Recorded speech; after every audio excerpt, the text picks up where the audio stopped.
She sizzled in blue velvet and brought green porno to the masses. And now, in her 70s, this superstar still got a few tricks up her sleeve. Celebrity polyfamily to global sensation, Isabella Rosselini is still turning heads. In 1952, Swedish actor Ingrid Bergman and filmmaker Roberto Rossellini welcomed fraternal twin girls, Isabella and Ingrid Rossellini. We grew up dressed the same, sleeping in the same room, you know, so for many years we were the same. While Ingrid pursued a career in Italian literature and film education, Isabella chose the spotlight, just like her superstar parents. The girls were raised in a polygamous setting, with Isabella later telling David Letterman, "My father was married, besides my mother had other wives and other kids, so we were 7 altogether." During her childhood, Isabella moved between France, Italy, and Sweden, becoming fluent in 3 languages. On the outside, it seemed that the family was doing well financially, but that wasn't the case. She told the New York Times, "Sometimes people think that with fame comes money, but it doesn't. My father was always an experimental filmmaker. He was always very rigorous. He was an influential filmmaker, but he was never a box office success." Isabella was 12 when she was diagnosed with scoliosis, a malformation of the spine. It landed her on the operating table and required 2 years for her to get back on her feet. During that time, her mother, Ingrid, served as her caregiver. She shared with People magazine, "My mother, who had a full career, stopped working for 2 years to be with me every day while I was ill." Rossellini would have another spine surgery in her 60s, but yet another misfortune Rossellini experienced in her teens was sexual assault. For years, the actor has kept the identity of the abuser hidden, recalling that the perpetrator was roughly her age. She told Vulture, "I don't know what happened to him. He might be married, he might have children. I am a superstar in Italy. If I said who did this, I would destroy him." When Rossellini was in her late teens, her mother sent her to study at Finch College in New York to perfect her English. As Rossellini told Interview magazine, "When I grew up in the 50s, 60s, if you knew English, the doors would open everywhere." It took me so much, you know, to try to be warm and speak with that accent. Rossellini soon earned a 3-year opportunity to work as an assistant and translator for Italian sports journalist Gianni Mina, who had a TV show but wasn't familiar with the language. Rossellini covered interviews and got to meet stars like boxing legend Muhammad Ali, as she recalled with Vulture. "It was the best job you could do. I learned problem solving, research. I would also do skits with a comedian named Renzo Arbore, who was then offered his own show, so I went to work with him, doing little funny stories from America." While on staff at the TV channel, Rossellini met her first husband, filmmaker Martin Scorsese. As Rossellini explained to Vulture, she hadn't watched Scorsese's 1978 documentary The Last Waltz ahead of their interview. Instead, he invited her to see it afterward. The following year, the couple walked down the aisle. Rossellini would later admit that her connection with Scorsese came about because of her background. She told the Irish Independent, "When I married Martin Scorsese, I was 27, and I didn't think there was that much that was interesting about me. But he was fascinated by my father. We used to visit Italy together. He was thirsty for understanding of the place and of Italian-American culture. His films are all about that." The couple split in 1982 due to issues with infidelity. Scorsese eventually settled down for the long term with Helen Morris. Rossellini's entry into the world of modeling was purely accidental. A photo shoot she had done in passing with renowned photographer Bruce Weber found its way onto the cover of Vogue, and since then, she has appeared in the magazine numerous times. Although she was still married at the time, Rossellini didn't wear her wedding ring. She revealed to Vulture, "Models weren't supposed to have an identity beyond the photograph. You were the element for people to complete their fantasy of an ideal woman." The Vogue cover got Rossellini in the door for a years-long working relationship with cosmetic giant Lancôme. The gig made her more money than she could count, but in the mid-90s, she was axed by the beauty retailer for her age. It would take another 23 years or so for Lancôme to reconsider and hire her back. "I see you, little thing." Rossellini told The Guardian in 2020, "I'm not there now to represent beauty. I'm there to represent a different dream. It may be defined as joyfulness. Life goes on, and there are many chapters. I think that's why they keep me." Photographer Bruce Weber was instrumental in Rossellini's modeling career, as well as the meeting of her second husband, former model, Jonathan Wiedemann. As Rossellini's daughter, Elettra Wiedemann, told the Daily Mail, "I owe my existence to Bruce Weber and Calvin Klein. Bruce introduced my parents to each other on a Calvin Klein shoot. My mother had just lost her mother and realized she wanted a family of her own, so my parents didn't waste time conceiving me." Born in July 1983, Elettra eventually got into the modeling industry and worked with all sorts of top industry brands and other celebrity talent. She also appeared as an actor in her mom's 2011 documentary, Animals Distract Me, and the John Cameron Mitchell directed music video for Azent Provocateur, Control Yourself. Elettra got her master's in biomedicine from the London School of Economics and Political Science and is the executive director of Isabella's Mama Farm. Now my life is very intertwined with my mother's. 10 years after she had Elettra, Isabella adopted her son, who also shares her father's name, Roberto Rossellini.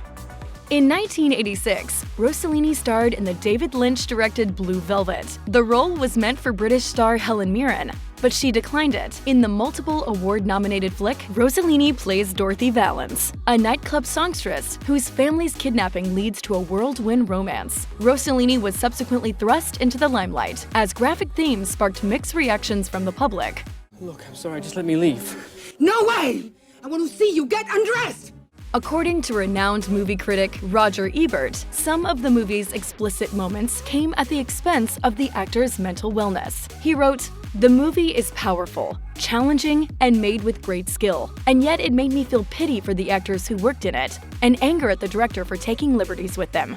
Rossellini responded to the sentiment, telling backstage, "It was very controversial. I remember not reading the reviews at the time, but being told by several people that Roger Ebert felt very protective of me and felt I had been used. It was a surprise. I am an adult. No one uses me."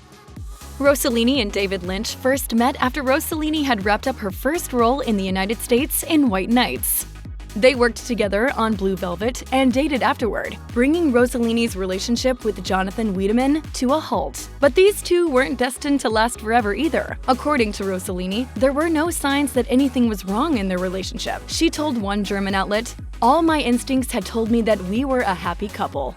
She was then caught by surprise when Lynch suddenly left after 5 years together. Rossellini sought professional help to deal with the breakup. She revealed, "I talked to other women who had the same thing happen to them, and I did therapy. I had already had this experience when my parents died. That time heals." For his part, Lynch was remorseful about his actions.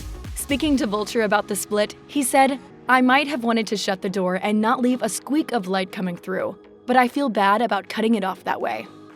In 2013, Rossellini purchased the farm of her dreams in Brookhaven, on the south shore of Long Island, New York. At first sight, the place made her think of home, even though it required a major facelift. She explained to Vogue, "I noticed this very beautiful big red barn.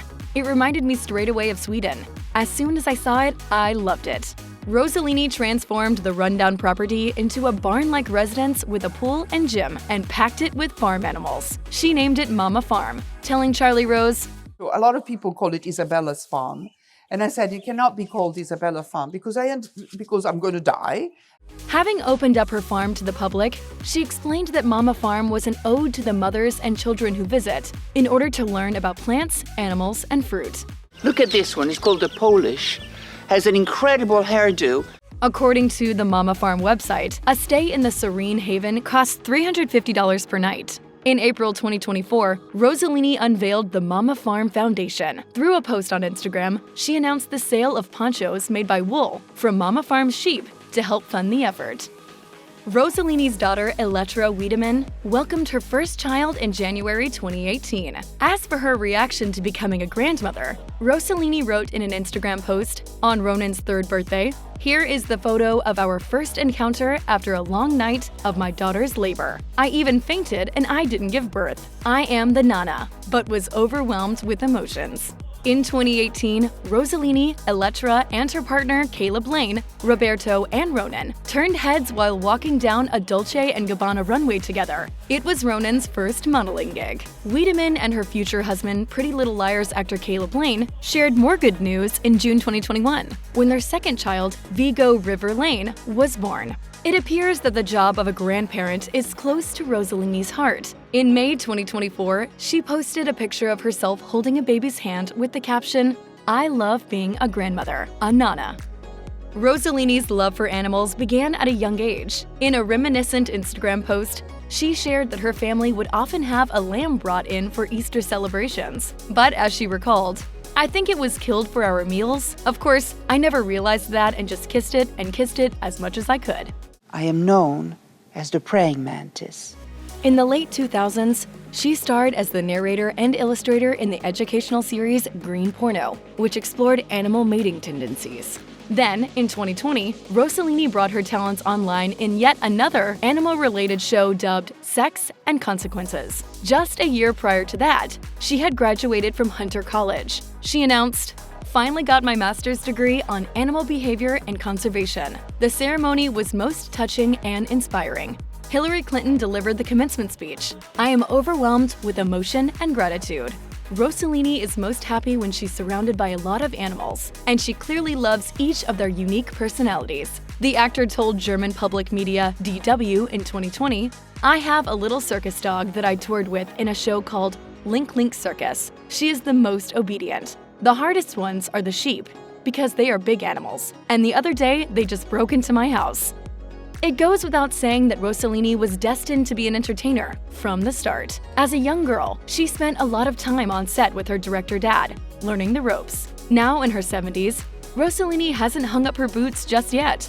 In 2023, she appeared in the archaeological tale La Chimera, which premiered in the United States in March 2024 and bagged several award nominations, including wins for Best Cinematography and Best Ensemble Cast Performance at the Chicago International Film Festival. Although it didn't quite do as well at the box office, with a revenue of $44,511 for its opening weekend in the United States and Canada, the film represented a glimmer of hope for Rossellini. In April 2024, she received a Best Supporting Actress nomination at the David di Donatello Awards. It was an achievement that convinced her that her acting career was still intact. Having been a previous winner of the award, she posted on Instagram, "It's not over. The door is still open. What joy it is to work even if I am old."